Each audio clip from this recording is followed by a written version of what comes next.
A public school trustee in Canada says that the Holy Spirit told her to post a meme comparing members of the LGBTQ plus community to Nazis. CTV News Edmonton reports that on August 27th, Monique Lagrange, a member of the board of Red Deer Catholic Regional Schools in Alberta, Canada, posted a meme on social media showing a black and white photo of school children waving Nazi flags above a color photo of children in a classroom waving Progress Pride flags. Above the images were the words, "Brainwashing is brainwashing." Ah, yes, because, teaching children to be tolerant of other human beings for immutable characteristics, is exactly the same as teaching children that one race is superior to all others and deserves to rule. Wait, no, that's actually the complete opposite. Now, after this happened, of course, there were calls to remove Lagrange from the board if she did not resign. Now, she's still on the board. Now, in late September, the board found that Lagrange had violated the RDCRS Trustee Code of Conduct and Alberta's Education Act. So why then is she still on the board? Doesn't make any sense, right? Well, again, she's technically on the board, but she has been banned effectively from doing her job. She can no longer be on committees or attend board meetings. And so she's essentially doing nothing.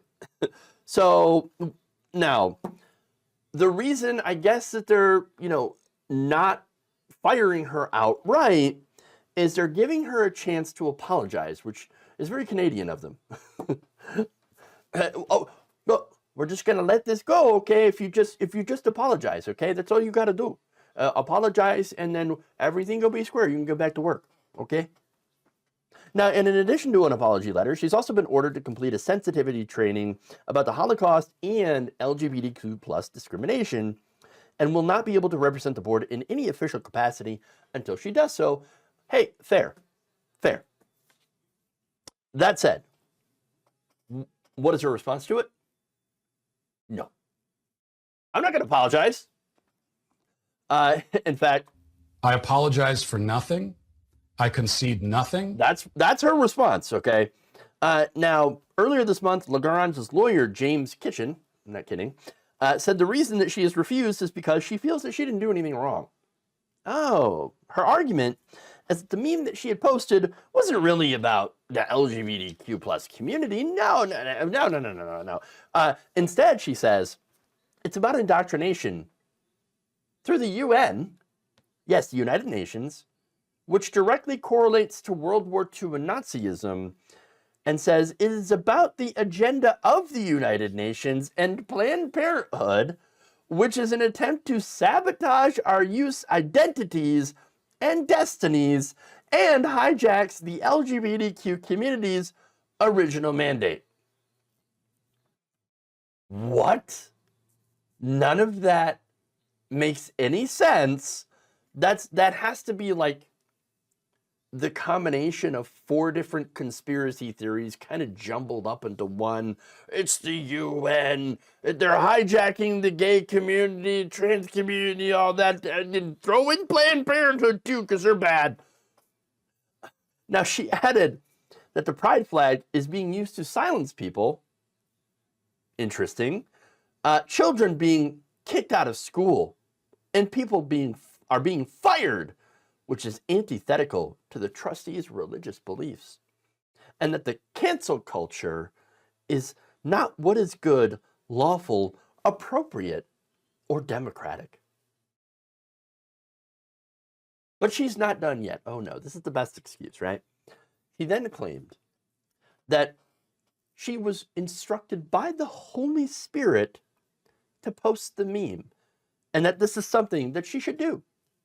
The Holy Spirit told her so. Yes. The Holy Spirit made me do it. What are you going to argue with the Holy Spirit? Really? You're going to take it up with him. Take it up with God. The Holy Spirit, man. I just posted it. No. Now, furthermore, Kitchen told CTV News that his client is, quote, just a normal Bible-believing Christian.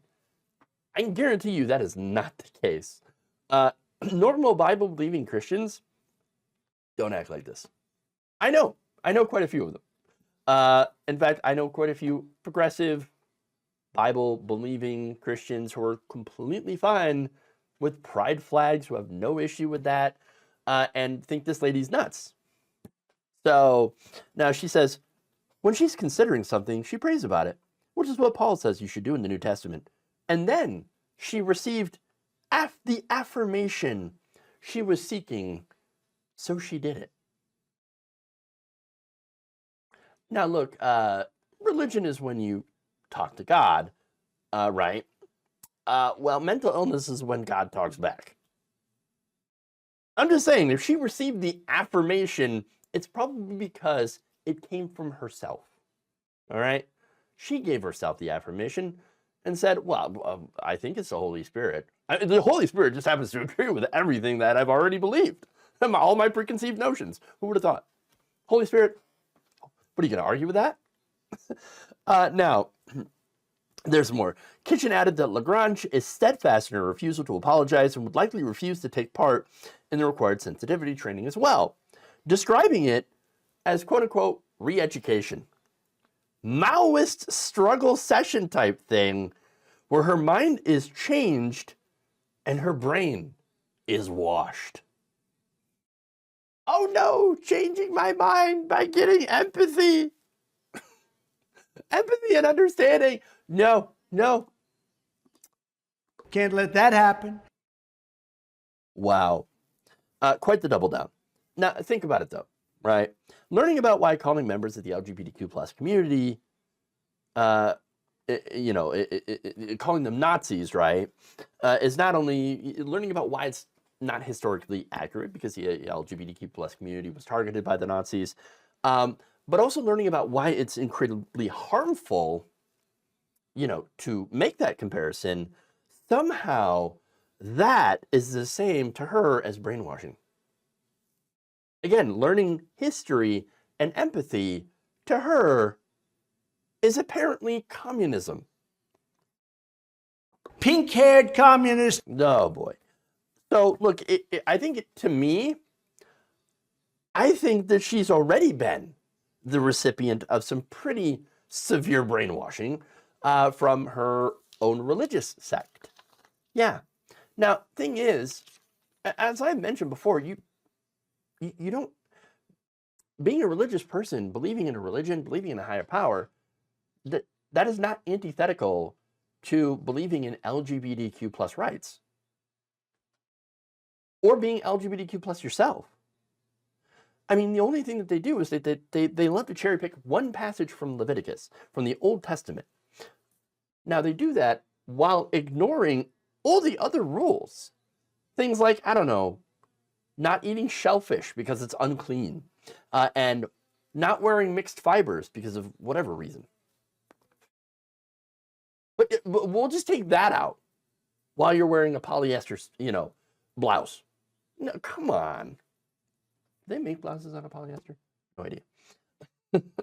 Now, finally, Kitchen said that Lagrange is seeking to get a judicial review of the board's decision so that she can go back to doing what she was doing before. So, look, here's the thing that I'm never going to understand. Why do people go out of their way to be extremely hateful towards minorities and these smaller groups of people? I don't understand it. It just takes too much energy to hate, too much thought. Why are you thinking so much about LGBTQ plus people when they have no impact on your life? They're not a threat to your life. They're not out there trying to convert you to being gay. It's not a thing that happens, but you know what does? People going out there to try to convert you to their religion. That happens all the time. You get people coming to your door all the time and trying to convert you to their particular sect of religion. That happens all the time. But you don't see gay people coming to your door saying, here are the benefits of being gay or trans. It doesn't happen. Because you can't actually do that. But you can convert religions. I find that very interesting. But look, here's the thing, okay? I'm gonna give you what the gay agenda is. The big gay agenda is to be accepted. That's it. For them to not be dehumanized for who they are. That's the agenda, right? to just have things be, have their existence be normalized and accepted by society. That's it. To have the same rights and respect as any other group. And yet somehow that seems to be too much for some of these people whose lives are completely unaffected by the existence of gay, trans, and non-binary people. Okay?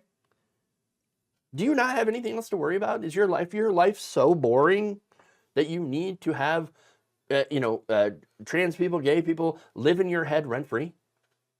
And then for you to come up with some way to be victimized by their existence?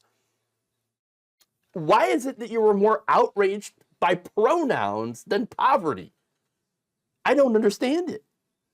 Why are you not more outraged by, endless war than who someone else loves?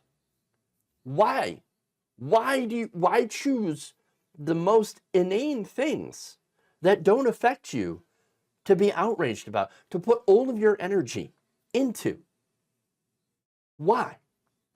Maybe it's easier for them to claim to be a pious person while focusing just, on hating a marginalized group of people than to actually do good in their community, than to actually go out and help people in poverty, to actually go out and try to be, a scion of peace. It's just easier to hate than it is to love and to build something positive. I still think in my personal life that it's far more difficult to hate because of all the energy that it takes and all the time it takes in your head that you focus on, on getting outraged over things that, again, that don't actually affect you, that don't happen in your everyday life. So I don't understand these people, and I never will. And maybe at the end of the day, I should be thankful that I don't understand that kind of hatred, because I know that as a result, I'll never feel it. And then maybe that is the ultimate blessing here.